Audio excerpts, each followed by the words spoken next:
மாணவர்கள் அனைவருக்கும் வணக்கம். ஓகே, இன்றைக்கு நம்ம பார்க்க போகிற பாடம் வந்து உங்களோட பாட புத்தகத்தில் பக்கம் 50. ஓகே, பாட புத்தகம் இருந்தால் பக்கம் 50 திறந்து நீங்கள் பார்க்கலாம். ஓகே, நம்ம பார்க்க போகிற கேள்வி வந்து இப்போ இந்த கேள்வி 1. ஓகே, இன்றைய தலைப்பு பார்த்தீங்கன்னா நிகரியை உள்ளடக்கிய பிரச்சனை கணக்குகளை அறிவோம். ஓகே, இதுக்கு போகிறதுக்கு முன்னுக்கு வந்து நம்ம நிகரின்ற தலைப்பு வந்து நம்ம படிச்சிட்டோம். ஓகேங்களா? ஸோ நிகரின்ற தலைப்பு படிக்கும் பொழுது அதனுடைய கேள்விகள் வந்து உதாரணத்துக்கு இப்படி வச்சுக்கோமே. ஓகே, இந்த கேள்வியை வந்து நான் தான் கொடுத்தேன். ஓகேங்களா? இதுக்கு பெயர் வந்து கணித தொடர் சொல்லுவாங்க, அல்லது இங்கிலீஷில் வந்து ஈக்குவேஷன் சொல்லுவாங்க. சரிங்களா? ஓகே, நம்ம வந்து முன்ன கூட்டல் கழித்தல் கணக்கு படிக்கும் பொழுது அதில் சில பிரச்சனை கணக்குகள் வரும்.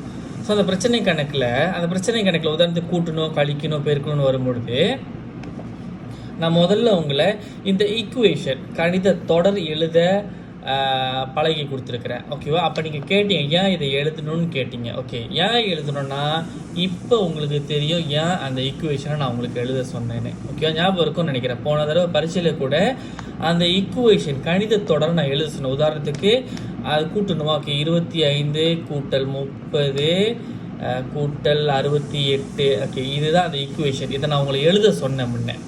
அந்த பிரச்சனை கணக்கை பார்த்து ஈக்குவேஷன் எழுதுனதுக்கு அப்புறம் தான் நான் உங்களுக்கு செய்முறை செய்ய சொன்னேன். ஓகே, ஏன் எழுத சொல்கிறத இப்போ நம்ம பார்க்க போகிறோம். ஓகே, இந்த கேள்வி பார்ப்போம் முதல்ல. ஓகே, நிகரியை உள்ளடக்கிய பிரச்சனை கணக்குகள். ஓகே, இதுதான் வந்து பிரச்சனை கணக்கு. ஓகேங்களா? இதில் வந்து ஒரு சில பிரச்சனைகள் இருக்குது, இது நம்ம வந்து தீர்வு காணணும். ஓகே, இந்த பிரச்சனை கணக்குக்கு நீங்கள் தீர்வு காணணும்னா இதை படித்த பிறகு உங்களுக்கு புரிஞ்சதை இந்த ஈக்குவேஷன் கணித தொடர் வடிவத்தில் எழுதுனாதான் உங்களுக்கு அந்த ப்ராப்ளத்தை சால்வ் பண்ண முடியும். இல்லைன்னா உங்களால் சால்வ் பண்ண முடியாது.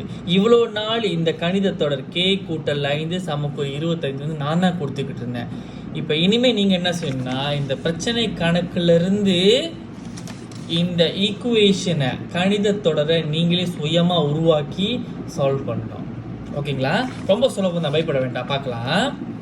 ஓகே, பங்கோர் தீவுக்கு சென்ற பவளக்கொடி மரக்கைவினை பொருள்கள் சிலவற்றையும் அதாவது மரக்கைவினை பொருள்கள் சிலவற்றையும் 25 சிப்பிகளால் செய்யப்பட்ட கைவினை பொருள்களையும் வாங்கினாள். அவள் மொத்தம் 40 கைவினை பொருள்களை வாங்கினாள். அவள் வாங்கிய கைவினை பொருள்கள் எத்தனை? ஓகே, இந்த கேள்வியில் வந்து முக்கியமான விஷயம் என்னன்னா இந்த கேள்வியில் எங்கே நிகரி இருக்குன்னு நீங்கள் கண்டுபிடிக்கணும் முதல்ல. ஓகேங்களா? அதாவது மறைமுகமாக சொல்லியிருப்பாங்க அந்த பொருள், ஆனால் அந்த பொருளோட எண்ணிக்கை அதாவது 5 6 8 நமக்கு தெரியாது. ஓகே, தெரியாத பொழுது அதுதான் நிகரியாக மாறும். ஓகேங்களா?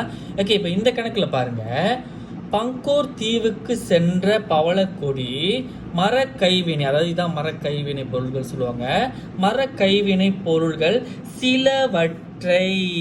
ஓகே, அதாவது அவங்க வந்து பவளக்கொடி வந்து பங்கூருக்கு போயிட்டு மரக்கைவினை பொருள்கள் சிலவற்றை, அதாவது சிலவற்றை வாங்கியிருக்காங்க, ஆனால் எவ்வளோன்னு தெரியல. அப்போ ஆட்டோமேட்டிக்லி இதுதான் நிகரி, இதுதான் நம்மளுக்கு தெரியாது.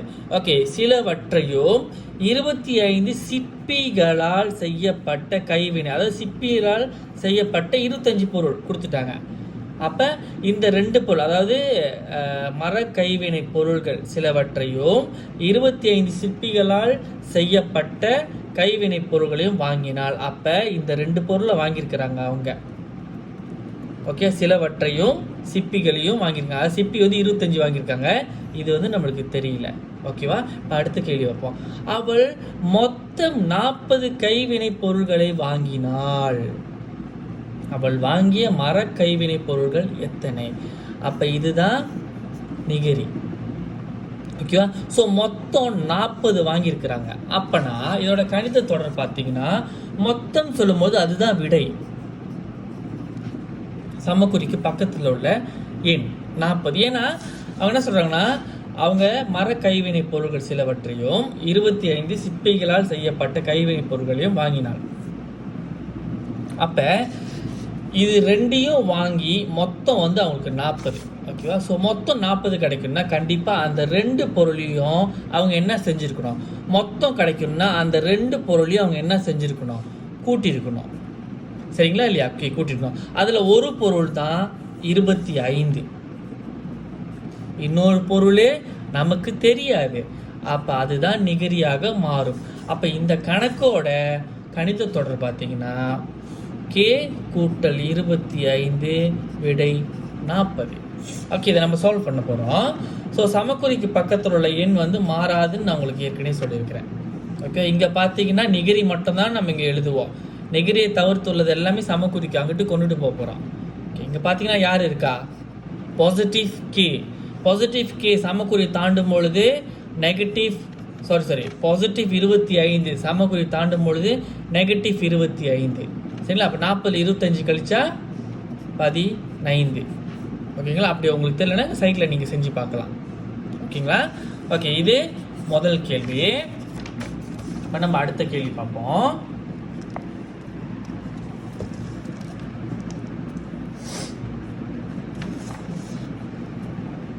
அடுத்த கேள்வி இது பார்ப்போம். திருமதி ஃபாத்திமா சில டோடோல் பொட்டலங்களை செய்தார். அவற்றுள் 25 பொட்டலங்களை விற்றார். மீதம் 43 பொட்டலங்கள் டோடோல் பொட்டலங்கள் இருந்தன. திருமதி ஃபாத்திமா செய்த மொத்த டோடோல் பொட்டலங்கள் எத்தனை? Okay, fine. இப்போ நீங்கள் பார்த்தீங்கன்னா திருமதி பத்மா வந்து சில பொட்டலங்கள் டோடோல் பொட்டலங்கள் செய்திருக்கார். ஓகே, சில பொட்டலங்கள் சொல்லும் பொழுது ஆட்டோமேட்டிக்லி இதுதான் நிகரி. ஓகேங்களா? ஸோ இவ்வளோ பொட்டலம் செஞ்சுருக்கிறாங்க.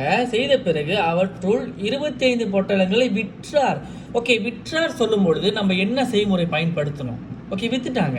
இப்போ உங்ககிட்ட வந்து ஒரு 10 பென்சில் இருக்குது, அதில் வந்து 2 பென்சிலை வித்துட்டுன்னு சொல்லும் போது இது ரெண்டையும் நம்ம என்ன செய்யணும்? எஸ், கழிக்கணும். அப்போ திருமதி ஃபாத்திமாட்ட சில டோடோல்கள் இருந்தது. ஓகே, சில டோடோல் இருந்தது. அதில் 25 பொட்டலங்களை விற்றார். அதாவது 25 பொட்டலங்களை விற்றார். அதாவது சில பொட்டலங்கள் இருந்தது, அதில் 25 பொட்டலங்களை விற்ற பிறகு மீதம் 43 இருந்தது. இதை இப்போ நம்ம சால்வ் பண்ணோம். சால்வ் பண்ணாதான் அவங்க கிட்ட மொத்தம் எவ்வளோ இருந்துச்சுன்னு நம்மளுக்கு தெரியும். ஏன்னா அவங்க சில பொட்டலங்கள் செய்திருக்காங்க, ஸோ நம்மளுக்கு தெரியாது, நிகரி வந்துருச்சு. அதில் 25 பொட்டலங்கள் விற்றார். ஸோ விட்டுட்டாங்கன்னா நம்ம கழிக்கணும். ஸோ விற்ற பிறகு மிச்சம் அவங்கக்கிட்ட எவ்வளோ இருக்குது? 43. இதுதான் நம்ம சால்வ் பண்ண போகிறோம். ஸோ சமக்குறிக்கு பக்கத்தில் உள்ள எண் வந்து மாறாது.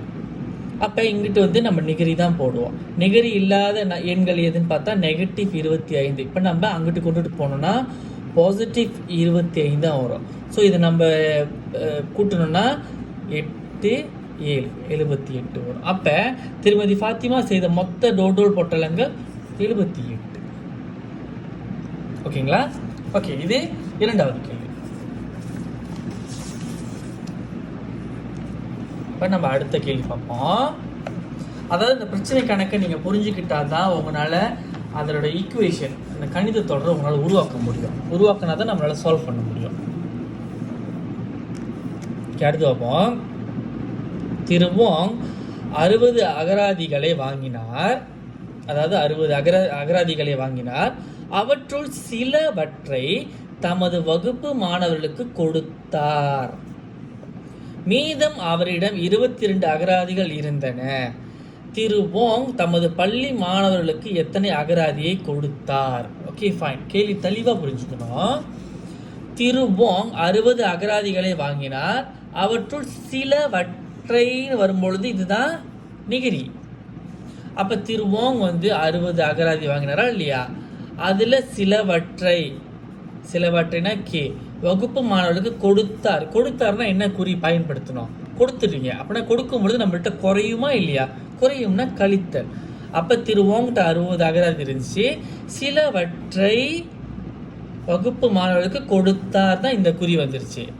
கொடுத்து மீதம் அவரிடம் 22 இருந்தது. இதான் அதோட கணித தொடர். இப்போ நம்ம சால்வ் பண்ண போகிறோம். சமக்குறி பக்கத்தில் உள்ள 22 மாறாது. ஓகேங்களா? இங்கே பார்த்தீங்கன்னா கேக்கு பண்ணுக்கு நெகட்டிவ் இருக்குது, கண்டிப்பாக எழுதணும்னு நான் சொல்லி கொடுத்துருக்குறேன். 60 தான் இப்போ அங்கிட்டு கொண்டுட்டு போக போகிறோம். ஆனால் 60 பண்ணுக்கு பாசிட்டிவ் இருக்கு. அப்போ அங்கிட்டு கொண்டுட்டு போனால் 22 கழித்தல் 60. ஓகேங்களா? இதை இப்போ நம்ம சால்வ் பண்ண முடியாது. பிகாஸ் நெகட்டிவ் கேக்கு நிகரிக்க முன்னுக்கு நெகட்டிவ் இருக்குது. இந்த நெகட்டிவை காணாக்கணும்னா இது ரெண்டையும் நம்ம திருப்பி எழுதும். அப்போ 60 கழித்தல் 22. அப்போ 60 சேர்த்தரலன்னா நீங்கள் இப்படி போட்டு செய்யலாம், தப்பு இல்லை. கழித்தா 8 ஸோ 38. அப்போ அவங்க வகுப்பு மாணவர்களுக்கு கொடுத்த எண்ணிக்கை வந்து 38. ஓகேங்களா? ஓகே, இப்போ நம்ம பார்க்க போகிறது இந்த கேள்விகள். அதாவது உங்களோட டெக்ஸ்ட் புக்கில் பக்கம் 53 உள்ள 5 கேள்விகள். ஓகே, நீங்கள் என்ன செய்யணும், முதல்ல நம்ம பார்த்த எடுத்துக்காட்டு கேள்வி இருக்கா இல்லையா, கேள்வி 1, 2, 3, இந்த கேள்வியை பார்த்து எழுதி செய்யும்போது, அதாவது இந்த கேள்வியை கண்டிப்பாக நீங்கள் பார்த்து எழுதும். ஏன் நான் பார்த்து எழுத சொல்கிறேன்னா, நீங்கள் பார்த்து எழுதும்பொழுது தெளிவாக வாசிப்பீங்க. அப்போ பார்த்து எழுதி செய்யணும். ஓகேங்களா? ஓகே, இப்போ வந்து நம்ம இந்த கேள்வி பார்ப்போம்.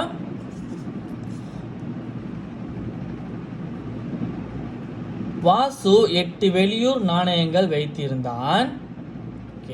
மாமா மேலும் சில நாணயங்களை கொடுத்தார். வாசுவிடம் மொத்தம் 15 நாணயங்கள் உள்ளன. வாசுவின் மாமா கொடுத்த நாணயங்கள் எத்தனை? இதில் எங்கே நிகரி அடங்கியிருக்கு, அதாவது மறைஞ்சிருக்குன்னு நீங்கள் முதல்ல கண்டுபிடிக்கணும். வாசு 8 வெளியூர் நாணயங்கள் வைத்திருந்தான். மாமா மேலும் சில நாணயங்கள் கொடுத்தார். சிலன்னு சொல்லும்பொழுது நம்மளுக்கு தெரியாது. அப்போ அதுதான் கே. அப்போ வாசு வந்து 8 நாணயம் வச்சுருந்தாரு.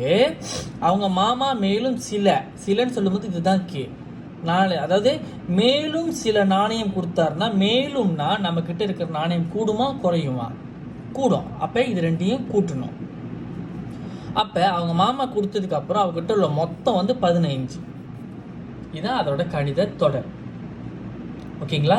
ஸோ நீங்கள் என்ன செய்யணும்னா, இந்த கேள்வியிலேருந்து இந்த 5வது கேள்வி வரைக்கும் உங்கள் டெக்ஸ்ட் புக்கில் 3, 4, 5வது கேள்வி வரைக்கும் இந்த கேள்வியை எழுதி, இந்த ஈக்குவேஷன் கணித தொடரை எழுதி ப்ராப்ளம் சால்வ் பண்ணுங்கள். ட்ரை பண்ணுங்கள், கண்டிப்பாக முடியும். அதாவது வாசிக்கும் பொழுது தெளிவாக நீங்கள் வாசிச்சிங்கன்னா கண்டிப்பாக உங்களால் செய்ய முடியும்.